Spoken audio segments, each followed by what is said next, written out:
Assalamualaikum warahmatullahi wabarakatuh. Ketemu lagi dengan kami pembelajaran online bahasa Inggris. Pada kesempatan kali ini saya akan membahas satu materi yang mana materi ini sangat krusial sekali yang berhubungan dengan grammatical features in English, yaitu conditional sentence. Yang mana conditional sentence itu merupakan bentuk materi yang berkesinambungan yang sudah didapat di saat kalian di SMP dan dilanjutkan lagi, diperdalam lagi ketika kalian melanjutkan di SMA. Apa itu conditional sentence? Conditional sentence itu adalah sebuah kalimat pengandaian. Kalimat yang mengandai-andai bahwa sesuatu itu bisa terjadi, akan terjadi, tidak mungkin terjadi, bahkan pasti terjadi. Kenapa hal itu bisa terjadi? Karena kalimat pengandaian atau conditional sentence itu terdiri dari dua klausa yang disebut dengan subordinate clause atau anak kalimat, kemudian yang kedua main clause atau induk kalimat. Yang mana dalam subordinate clause itu biasanya kita menggunakan if, sehingga disebut juga conditional sentence itu if clause. Kemudian yang main clause-nya atau pokok kalimat kita menggunakan modal auxiliary, diantaranya yaitu will, can, may, must, would, could, might, dan yang lainnya. Conditional sentence terdiri dari 4 tipe teman-teman semuanya. Tipe yang ke-0 atau type 0, tipe yang pertama, the first type, tipe yang kedua, the second type, dan tipe yang ketiga atau the third type. Yang mana untuk tipe 0, tipe yang ke-0 atau type 0 itu adalah sebuah kalimat pengandaian. Bentuk yang mengandai-andai, berandai-andai, tetapi pengandaian ini pasti terjadi. Karena apa? Syaratnya itu terpenuhi dan mengandung bentuk scientific fact atau kebenaran ilmiah, kemudian general truth atau kebenaran umum, atau disebut juga dengan habitual activity yang merupakan bentuk kebiasaan. Sebuah contoh misalnya bentuk tipe yang ke-0. Misalnya di situ if we burn paper it becomes ash. Jika kita membakar kertas itu menjadi abu. Ini sebuah pengandaian yang pasti terjadi karena hal itu mengandung bentuk kebenaran umum. Kemudian yang kedua, contohnya misalnya I get wet if I take a bath. Saya basah jika saya mandi. Dan ini pasti terjadi. Sebuah pengandaian yang pasti terjadi. Contoh lain yang ketiga yaitu if we have a meal, we feel full. Jika kita makan, kita kenyang. Nah, ini mengandaikan kalau kita itu makan pasti kita kenyang dan ini pasti terjadi. Ini namanya tipe yang ke-0. Tipe yang ke-0 itu adalah sebuah pengandaian yang pasti terjadi. Yang mana bentuk dari main clause sama sub clause-nya itu kedua-duanya sama-sama menggunakan bentuk present, yaitu menggunakan bentuk kata kerja yang pertama. Kemudian yang kedua yaitu contohnya misalnya lagi kalau kita jalan-jalan di musim kemarau pasti kita akan berkeringat. Nah ini pasti kita berkeringat jikalau kita jalan-jalan di luar sana di saat musim kemarau. Kemudian tipe yang kedua yaitu conditional sentence type 1, yaitu sebuah bentuk pengandaian yang bisa terjadi di waktu yang akan datang. Bisa terjadi di waktu yang akan datang apabila syaratnya terpenuhi. Contohnya misalnya, jika saya belajar dengan keras, saya akan lulus dengan nilai bagus. Ini bisa mungkin terjadi di waktu yang akan datang, saya akan lulus dengan bagus ketika syaratnya terpenuhi, yaitu ketika saya belajar dengan keras. Contoh lain misalnya, jika saya lulus dengan nilai bagus, saya akan melanjutkan di Universitas Gadjah Mada. Ini bisa mungkin terjadi. Saya melanjutkan kuliah di Universitas Gadjah Mada. Asal syaratnya terpenuhi, yaitu saya lulus dengan nilai bagus. Itu adalah bentuk conditional sentence tipe yang pertama atau the first type. Yang mana di situ formula dari tipe yang pertama dari conditional sentence tersebut yaitu induk kalimatnya menggunakan simple present, kemudian anak kalimatnya di situ menggunakan simple future, yaitu menggunakan verb 1 sama will. Contoh dalam bahasa Inggris misalnya, if I meet him tomorrow, I will tell him something. Jika saya bertemu dia besok, saya akan memberitahu dia sesuatu. Ini mungkin terjadi, saya beritahu dia sesuatu asal syaratnya terpenuhi. Besok saya ketemu sama dia. Contoh lagi misalnya, we will pick her up if she join our program. Kami akan menjemputnya jika dia ikut kegiatan kami. Ini bisa mungkin terjadi, kami menjemput dia asal syaratnya terpenuhi, yaitu dia itu ikut dalam program kami, kegiatan kami. Di sini letak dari if itu bisa berada di depan, bisa berada di tengah. Asal setelah if itu diikuti dengan verb 1 yaitu join, atau di situ setelah if diikuti verb 1 yaitu meet, pasangannya yaitu will. Intinya setelah if di situ menggunakan verb 1, pasangannya yaitu will, atau disebut juga modal bentuk ke-1. Kemudian tipe yang kedua dari conditional sentence atau second conditional sentence yaitu bentuk pengandaian yang tidak mungkin terjadi. Kenapa hal ini tidak mungkin terjadi? Karena pengandaiannya tersebut berlawanan atau bertolak belakang dengan kenyataan di waktu sekarang. Lah kok bisa seperti itu? Contohnya misalnya begini teman-teman. Misalnya hari ini kan gak hujan nih.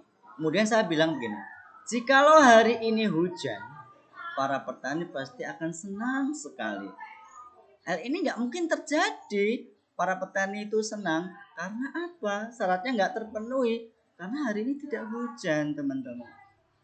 Contoh lagi ya dalam bahasa Inggris misalnya, if it rained now, I would sleep all day. Jika hari ini hujan, saya akan tidur sepanjang hari. Menjadi kaum rebahan misalnya. Tapi faktanya it doesn't rain now. Hari ini nggak hujan, sehingga saya beraktivitas, saya nggak tidur seharian, nggak menjadi kaum rebahan, kan gitu. Contoh lagi ya, misalnya, if my sweetie were here, I would take her around the town. Jika kekasihku ada di sini sekarang, saya akan ngajak dia jalan-jalan loh keliling kota. Hal ini nggak mungkin terjadi, saya ngajak dia jalan-jalan. Faktanya apa? My sweetie is not here. Kekasihku nggak ada di sini sekarang. Contoh lagi misalnya, I could visit Rina's house if I knew her address. Saya bisa mengunjungi rumahnya Rina jika saya tahu alamatnya. Ini nggak mungkin terjadi, saya mengunjungi rumahnya Rina karena apa? I don't know Rina's address. Karena faktanya saya nggak tahu rumahnya Rina itu ada di mana. Yang mana bentuk formula dari tipe yang kedua atau the second type of conditional sentence here after if followed by simple past and then combined with the second modal auxiliary, atau setelah if menggunakan bentuk verb 2 dipasangkan dengan modal kedua. Kalau bentuk pertama tadi kan setelah if verb 1, pasangannya verb 1. Kalau tipe kedua setelah if menggunakan verb 2, pasangannya modal kedua. Jadi pasangannya sesuai dengan tipenya masing-masing dalam conditional sentence, teman-teman. Kemudian kita lanjut ke tipe yang ketiga atau the third type of conditional sentence. Conditional sentence atau kalimat pengandaian tipe yang ketiga ini bentuk pengandaian yang tidak mungkin terjadi juga. Kenapa? Karena bentuk pengandaiannya itu berlawanan atau bertolak belakang dengan peristiwa yang terjadi di waktu yang lampau. Contohnya ya teman-teman, misalnya jika mereka datang ke rumahku tadi malam, saya akan mengadakan pesta kecil. Tadi malam ketika mereka itu datang, saya akan mengadakan pesta kecil. Tapi ini nggak mungkin terjadi. Kenapa? Mereka tidak datang tadi malam ke rumahku, sehingga saya nggak mengadakan pesta kecil. Ini pengandian nggak mungkin terjadi. Kenapa? Karena bentuk pengandiannya itu berlawanan dengan kondisi yang terjadi di waktu yang lampau. Yang mana formula dari conditional sentence dari tipe yang ketiga. Tipe yang ketiga setelah if menggunakan verb 3, pasangannya modal bentuk yang ketiga juga. Tetapi sebelum verb 3 ada kata kerja bantu had. Di sini sebelum kata kerja bentuk ketiga menggunakan modal bentuk yang ketiga juga, teman-teman sekalian. Contoh dalam bahasa Inggris ya. If you had remembered to invite me, I would have attended your party. Jika kamu ingat kalau kamu itu mengundang saya akan hadir di pestamu kemarin. Ini nggak mungkin terjadi, saya hadir di pestamu. Lawang kamu lo nggak ingat kalau kamu mengundang saya. You didn't remember to invite me. So, I didn't attend to your party. Contoh lagi misalnya begini. If John had graduated from school, he would join at UGM University. Jika John telah lulus dari sekolah, dia itu akan melanjutkan kuliah di UGM tahun yang lalu. Ini nggak mungkin terjadi. Tahun yang lalu itu John itu melanjutkan kuliah di UGM tahun yang lalu. Kenapa tahun yang lalu itu loh? John belum lulus. John didn't graduated from school. Karena bentuk didn't ini merupakan bentuk peristiwa yang terjadi di waktu yang lampau. John itu belum lulus dari sekolah, sehingga John itu belum bisa ikut, belum bisa masuk di Universitas Gadjah Mada. Nah, di sini teman-teman, yuk kita coba latihan bersama-sama yuk. Di sini saya ada soal nomor 1 sampai nomor 9. Nah, untuk menjawab soal nomor 1 sampai nomor 9 itu mudah sekali teman-teman. Sangat mudah sekali. Di sini saya akan kasih trik kalian untuk menjawab soal kaitannya dengan materi ini. Kurang dari 5 detik kalian bisa menjawab soal ini tanpa tahu artinya, tanpa tahu maknanya, tetapi jawaban kalian pasti benar. Kurang dari 5 detik. Asal kalian paham, kalian mengerti trik yang saya berikan. Contohnya seperti ini. Saya kasih tahu triknya dulu. Untuk menjawab soal kaitannya dengan conditional sentence, kata kuncinya itu adalah if.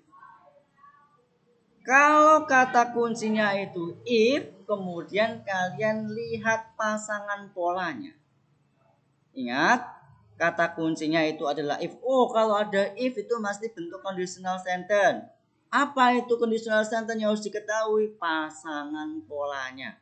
Pasangan polanya seperti apa? Kalau setelah if bentuk pertama, pasangannya juga modal pertama. Kalau setelah if kok menggunakan bentuk verb 2, pasangannya modal kedua. Kalau setelah if kok di situ menggunakan verb yang ketiga, pasangannya juga menggunakan bentuk modal yang ketiga. Itu saja. Kita lihat nomor 1. Bla bla bla bla, he would have been able to pass the exam. Lihat di sini ada would have been. Would have been itu merupakan bentuk modal ketiga. Kalau modal ketiga setelah if juga harus menggunakan bentuk yang ketiga. Mana itu bentuk yang ketiga? Yaitu yang if he had studied more, he would have been able to pass the exam. Jadi karena di sini menggunakan modal bentuk yang ketiga, maka pasangannya juga menggunakan bentuk kata kerja yang ketiga. Karena itu merupakan bentuk tipe yang ketiga. Kemudian contoh lagi soal yang kedua, teman-teman. Lihat contoh yang kedua. Di situ ada if. If it blah blah blah more humid in the desert of Southwest, the hot temperature would be unbearable. Lihat di sana setelah ada hot temperature, di situ ada would be. Would be itu merupakan bentuk modal kedua. Modal kedua pasangannya juga menggunakan verb yang kedua. karena itu merupakan bentuk tipe yang kedua. Yang mana itu tipe yang kedua? Pasangannya bentuk model yang kedua yaitu menggunakan were. If it were more humid in the desert of southwest, the hot temperature would be unbearable. Khusus untuk soal yang kedua, karena di situ bentuk yang kedua dalam bentuk simple past tense kan to be-nya ada dua nih, ada was, ada were nih, ada c, ada d. Tetapi bentuk if yang dipakai cuma satu, yaitu were saja. Was tidak lagi dipakai. Jadi were itu dipakai untuk semua subjek. Ini khusus kaitannya dengan bentuk conditional sentence, yang mana setelah conditional sentence kalau menggunakan bentuk past yang menggunakan to be, maka di situ to be yang dipakai cuma ada satu, were saja yang digunakan untuk semua subjek. Was tidak lagi dipakai. Untuk soal nomor 3 sampai nomor 9 kalian bisa kerjakan sendiri, kalian coba latih sendiri dengan trik-trik dan penjelasan yang sudah saya berikan ke kalian. Teman-teman sekalian, terima kasih atas pertemuan kita kali ini. Mudah-mudahan sedikit yang saya bagikan kepada kalian semuanya bisa bermanfaat dan bisa membantu kalian dalam memahami, mengerti, atau bahkan disitu membantu kalian menjawab soal-soal bahasa Inggris terkait dengan materi conditional sentence atau kalimat pengandian. Sampai ketemu di lain waktu. Terima kasih. Assalamualaikum warahmatullahi wabarakatuh.